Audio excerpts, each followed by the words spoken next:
Amitaba, Shalom Otep, Salam Alaikum, ici du Vorus. Aujourd'hui, nous allons parler d'un sujet qui m'a été proposé parce que suite à une question, j'ai décidé d'y répondre assez rapidement parce que c'est un sujet plutôt délicat en fait. La femme a demandé pourquoi lorsque nous-mêmes, patients, nous faisons certains rituels, cela ne fonctionne pas. Pourquoi lorsque nous faisons certains rituels de déblocage, cela ne marche pas souvent. Mais lorsque l'on va chez un initié ou alors chez quelqu'un de spirituel, cela réussit dans la plupart des cas. Bon. Pour te répondre, avant de te répondre d'abord, je vous invite, vous qui regardez cette vidéo, à vous abonner, à liker les vidéos, à partager et à activer les cloches de notification. Voilà. Quand vous faites un rituel de déblocage, vous-même vous avez d'abord des blocages.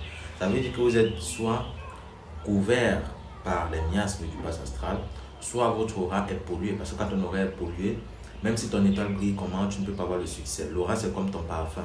Imagine, tu es très bien habillé, tu es habillé avec des vêtements chers, des vêtements de luxe, mais tu sens le caca.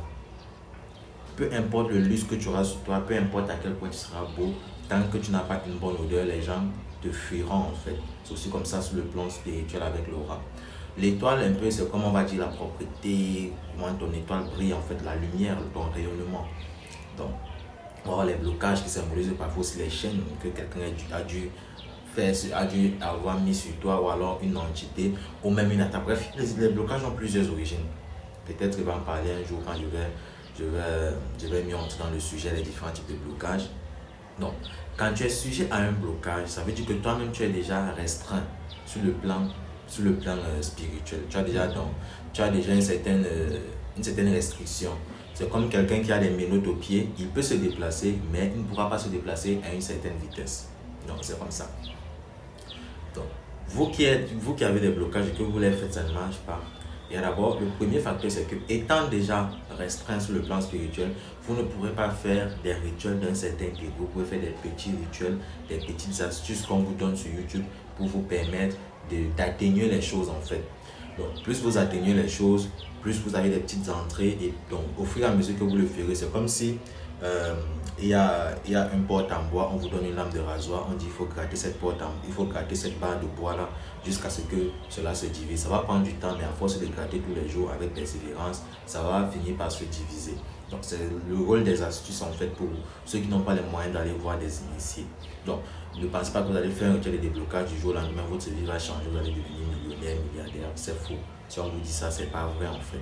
Ce qu'on vous donne, c'est moyen. Maintenant, hormis de cela, je vais vous prendre encore un exemple que j'aime souvent prendre. Imaginez vous êtes mécanicien ou mécanicienne, voilà, parce que moi je prône l'égalité entre les sexes, l'égalité en droit. Une femme peut faire ce qu'elle veut, un homme peut faire ce qu'il veut. Donc, selon moi, nous sommes tous égaux en droit et en devoir. Donc, supposons que vous êtes mécanicien ou mécanicienne. Vous êtes allé réparer un moteur, vous êtes allé réparer un véhicule, vous êtes recouvert d'huile de moteur. Il y a l'huile de moteur sur vous, l'huile crasseuse est partout sur vous. Votre corps est recouvert de cette huile noire. Vous avez besoin de vous laver.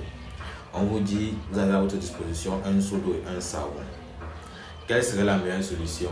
Essayez de vous laver vous-même avec cette eau, ou alors laissez quelqu'un vous asperger de l'eau pendant que vous occupez juste de votre corps.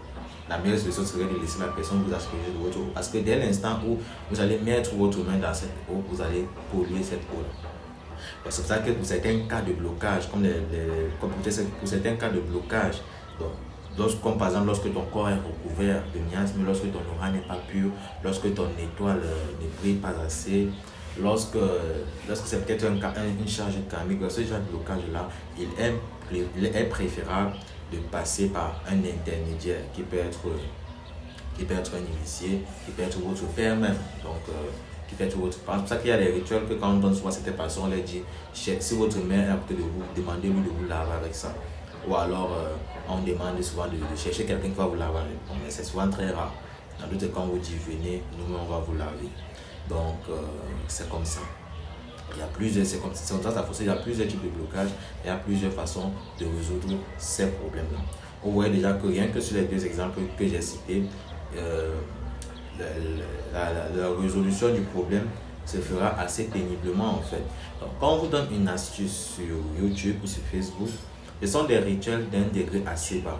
Parce que pour conjurer les forces supérieures, pour conjurer des entités des sphères supérieures, il faut vibrer à une certaine fréquence. Il faudrait que votre taux éthérique soit assez fort. Et il y a des préparations pour cela. Quand vous entendez des initiés parfois jeûner pendant 7 jours, 10 jours, 40 jours même pour certains, ou alors se purifier constamment, c'est juste pour pouvoir rester à cette fréquence-là, pour pouvoir avoir la capacité de conjurer ces entités le maximum de fois possible pour résoudre les problèmes des patients ou alors leurs propres problèmes. Donc c'est comme ça. Étant déjà sujet à ces blocages, étant déjà sujet à cette pollution de votre corps, de vos corps subtils, de vos corps spirituels, vous êtes déjà assez limité, donc vous ne pouvez pas conjurer les forces supérieures. Et dans la plupart des cas, vous êtes même déjà sujet aux entités du bas astral, donc vous êtes déjà sous leur domination aussi. Parce que quand vous êtes pollué, vous êtes sous leur domination. Ceux qui ont des blocages, vous allez vous rendre compte que vous faites souvent assez de cauchemars. Parfois vous ne rêvez même pas. Et il est encore mieux de faire beaucoup de cauchemars que de ne même pas rêver. Parce que si vous dormez chaque jour, vous ne rêvez pas pendant tous les jours, si vous me dites que vous avez fait 1 an sans rêver, là c'est compliqué. Mais si c'est que vous vous réveillez, vous savez que vous avez rêvé, mais vous ne vous souvenez pas de votre rêve, là c'est pas ça.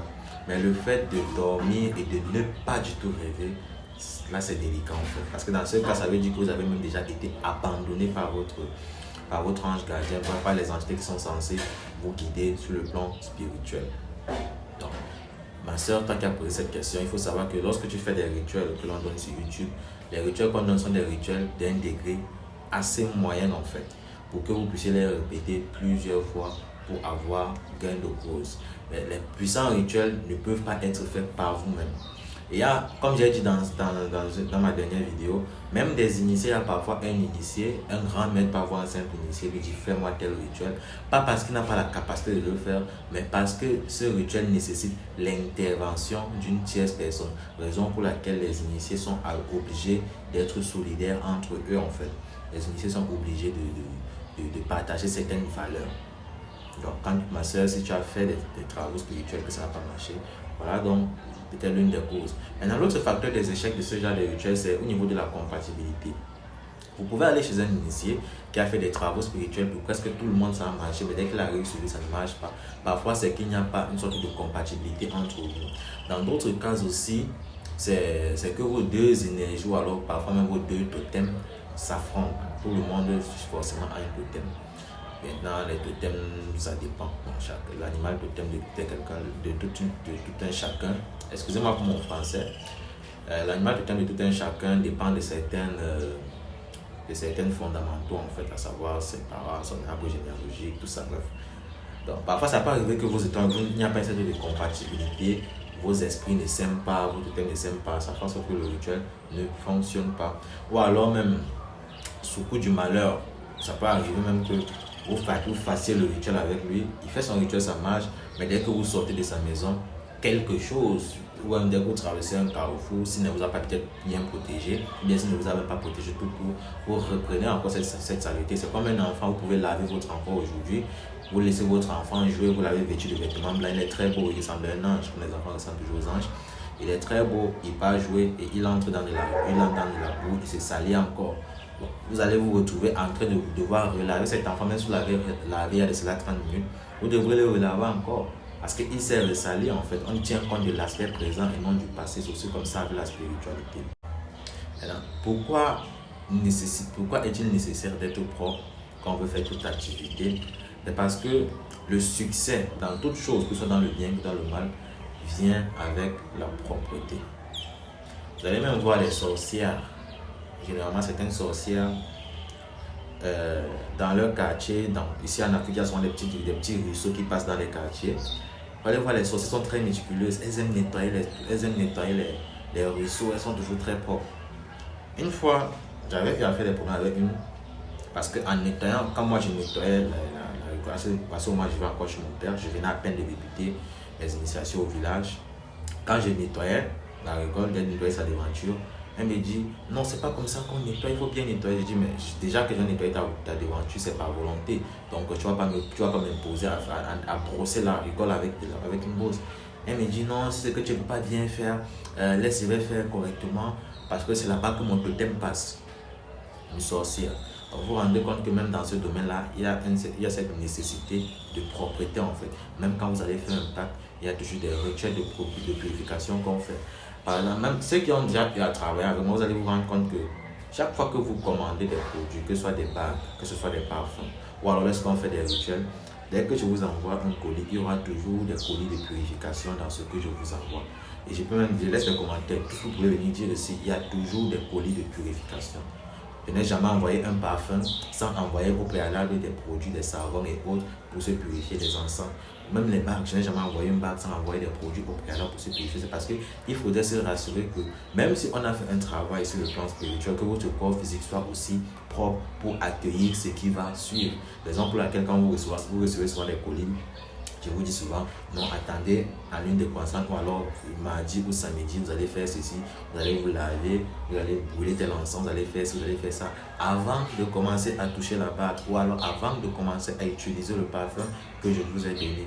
C'est toujours comme ça. Dans tout travail spirituel, il y a purification avant toute chose. C'est pour ça que quand des personnes viennent parfois chez moi, je leur dis, je ne peux pas faire telle chose sans passer d'abord par une purification. Ils sont souvent stupéfaits. Et quand je leur dis ça, ils disent, mais pourquoi? Je dis, bon, quand tu pars pour chercher du travail, tu te laves d'abord. Quand tu pars récupérer de l'argent en banque, même si c'est ton argent que tu as mis dans la banque, tu fais l'effort d'être présentable, d'être propre. Tu ne vas pas aller entrer à la banque étant recouvert de boue sur toi. Donc c'est pareil avec la spiritualité. Donc nous voyons l'importance des rites de purification. Sur ce, je vous remercie d'avoir regardé cette vidéo. Abonnez-vous massivement, likez, partagez, activez la cloche de notification. Amitaba Shalom Hotel, c'était Divoris.